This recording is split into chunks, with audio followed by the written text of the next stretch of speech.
Hello friends, my name is Umesh Paliwal. I am the cofounder of Anis zone. Friends, जैसे आप screen पर देख रहे हो, डॉकॉन टेक्नोलॉजी प्राइवेट लिमिटेड ने एक सर्कुलर इशू किया है नेशनल स्टॉक एक्सचेंज और बीएससी पर। उस सर्कुलर को डिस्कस करेंगे। ये सर्कुलर कहना क्या चाहता है। सबसे पहले बताओ, डॉकॉन टेक्नोलॉजी प्राइवेट लिमिटेड है क्या। ये एक सब्सिडरी कंपनी है एपीआई होल्डिंग की, जो हमारी फार्मेसी का शेयर अनलिस्टेड के अंदर सेल आउट होता है, उसकी एक कंपनी है। इसको हम कहते हैं डॉकॉन टेक्नोलॉजी प्राइवेट लिमिटेड। अब बेसिकली आपको जैसा आइडिया होगा कि जून 2023 के आसपास 22 में, लास्ट ईयर का जून महीना था, उस समय एपीआई ने लगभग 2280 करोड़ रुपए रेस किए थे गोल्डमैन सैक्स से, और 3-4 महीने के बाद इवोल्यूशन करके एक फंड है, उससे इन्होंने लगभग 400 करोड़ रुपए आसपास रेस किया था। अब जब इन्होंने पैसा रेस किया था, ये एनसीडी के थ्रू रेस किया था, मतलब डिबेंचर के थ्रू रेस किया था। लेकिन जब इन्होंने पैसा रेस किया था, तब इन्होंने कुछ प्लेजिंग करी थी। वो प्लेजिंग क्या करी थी, वो आपको समझा देता हूँ। सबसे पहले आप ये समझ लीजिए कि जो एपीआई होल्डिंग है, एपीआई होल्डिंग की सब्सिडरी है डॉकॉन टेक्नोलॉजी प्राइवेट लिमिटेड, और डॉकॉन टेक्नोलॉजी प्राइवेट लिमिटेड की सब्सिडरी है थायरोकेयर। मतलब जब थायरोकेयर बिका था, जब थायरोकेयर सेल आउट हुआ था, तो डॉकॉन टेक्नोलॉजी प्राइवेट लिमिटेड उसके अंदर शेयर खरीदे थे। इसको आप यहाँ से वेरिसी पे चले जाओगे, थायरोकेयर पे जाओगे, यहाँ से आप शेयर होल्डिंग पैटर्न देखो। यहाँ पे आप प्रमोटर का शेयर होल्डिंग पैटर्न देखोगे तो डॉकॉन टेक्नोलॉजी प्राइवेट लिमिटेड के पास 71.14% शेयर है टीटीएल के, जो थायरोकेयर टेक्नोलॉजी लिमिटेड है। ठीक है, अब हुआ क्या कि जब इन्होंने पैसा रेस किया गोल्डमैन सैक्स से, तो इन्होंने ना अपने शेयर प्लेज करे थे। तो डॉकॉन टेक्नोलॉजी प्राइवेट लिमिटेड ने 71.4 शेयर्स, अगर आप देखोगे,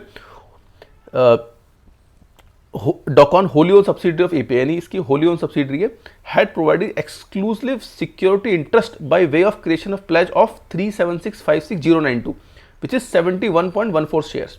यानी इसके बाद जितने भी टीटीएल के शेयर थे वो उन्होंने प्लेज करे थे। सेकंड, जो एपीआई है, जो फार्मेसी है, उसकी सब्सिडरी है डॉकॉन। तो एपीआई के पास जितने भी शेयर्स थे कंपनी के, डॉकॉन के, और जो उनके कंपल्सरी कन्वर्टेबल डिवेंचर्स थे, यानी 100% ऑफ शेयर कैपिटल जो थी, जो डॉकॉन की हेल्ड करती थी एपीआई, उन्होंने उसको प्लेज किया था। तो ये दोनों के दोनों प्लेज हुए थे, और प्लेज होने के बाद, और प्लेज किसको किया था, in favour of Vistra ITCL, acting in the capacity debenture trustee of debenture issued by API for aggregate nominal amount of 2280 crore.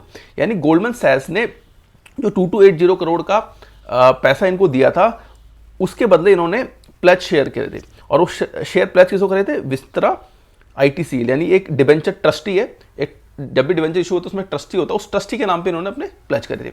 अब ये जो सर्कुलर है क्यों आया है, इस सर्कुलर का आने का रीजन ये है कि जब इन्होंने जून 27, 2022, यानी last year, they have raised 2280 crore from Goldman सैक्स, और उसके बाद सितंबर में इन्होंने एक कंपनी और थी, उसके थ्रू भी लगभग 400 करोड़ पर रेस किया था। लेकिन ये जो सर्कुलर ने इशू किया है, द मेन रीजन जो इनका सर्कुलर इशू करने का ये है कि जो 2280 करोड़ है, इसमें से इन्होंने कुछ पैसा पे कर दिया। वो कितना पे कर दिया मैं दिखा देता हूं।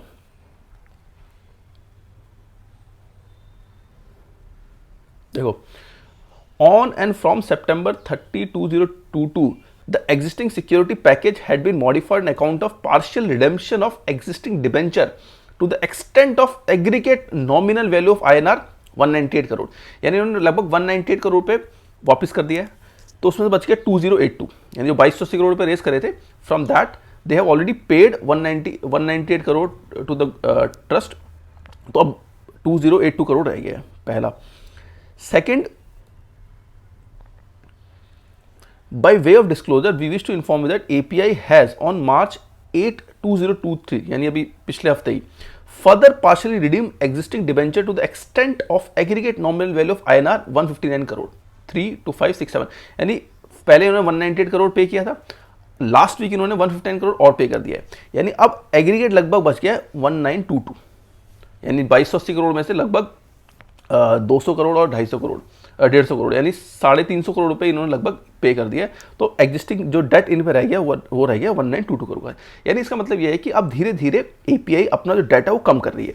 ठीक है, लेकिन आपको इसमें एक चीज नोट करनी है कि जब इन्होंने 2280 करोड़ का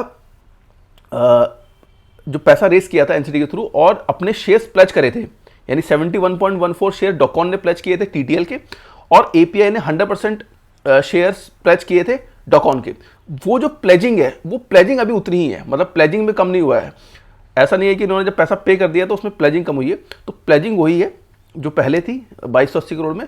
बस ये है कि इस सर्कुलर के through they want to tell you that कि इनका जो टोटल डेट था जो उन्होंने एनसीडी के थ्रू रेस किया था वो अब धीरे धीरे कम कर रहे हैं। So I think this a good news कि ये अपना डेट कम कर रहे हैं। अब हमें वेट करना है एपीआई के इस साल के रिजल्ट्स कैसे आते हैं FY23 के, then only we can able to identify कि आज की डेट में इसकी जो वैल्यू है, जो ये 22-23 रुपये मिल रहा है, वो जो वैल्यू है वो कितनी सस्ती है कितनी महंगी है, वो इस चीज़ पर डिपेंड करेगा कि FY23 परफॉर्मेंस कैसी रहती है।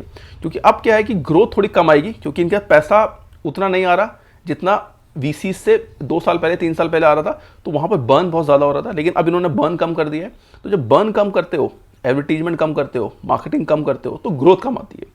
जो 50-60% की ग्रोथ आ रही थी वो अब थोड़ी कम हो जाएगी। तो वही हमें देखना है FY23 रिजल्ट कैसे आते हैं, then only we can able to identify कि आने वाले 2 साल 3 साल कैसे रह सकते हैं। तो होप ये वीडियो को पसंद आएगा। इस वीडियो में मैंने एक सिंपल सा डिस्कस किया कि जो इन्होंने सर्कुलर इशू किया है एक्सचेंजेस पे, उसका मीनिंग क्या है और इससे कितना डेट एपीआई ने अपना कम किया है।